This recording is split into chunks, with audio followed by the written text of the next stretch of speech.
The question, what is a medical diagnosis for chronic 24/7 dizziness? It indeed must be disheartening and hard for both of you to have gone down this road for so long without anybody finding any physical explanation for your wife's symptoms. I don't for 1 minute believe anybody on the web can do more than think along the lines you wrote and suggest some course to follow.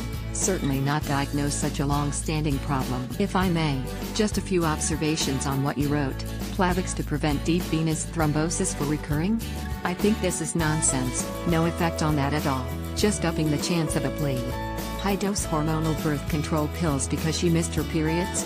Sound nonsensical to me, since this blocks ovulation, which most probably was the cause of her missing her periods, and gives one the illusion of having a pseudo-period which in reality is a withdrawal bleeding, not a real period. Blood tests to diagnose cancer?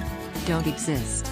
But many including docs believe in the fairy tale of misusing tests, designed for the follow-up of proven cancers, to diagnose cancer. The chances that they will ever find a physical underlying condition for your wife's problems is likely to be zero by now, her having been seen by so many specialists and gone through so many examinations. What in my time often was useful was to no longer concentrate on finding what's wrong, but look at what can be done to better cope with the situation, which as I have seen can be learned through cognitive behavioral therapy. Please consider this option, as odd as it may sound. It teaches one to better cope with existing, not curable, problems and thus make life better. Wishing your wife all the best.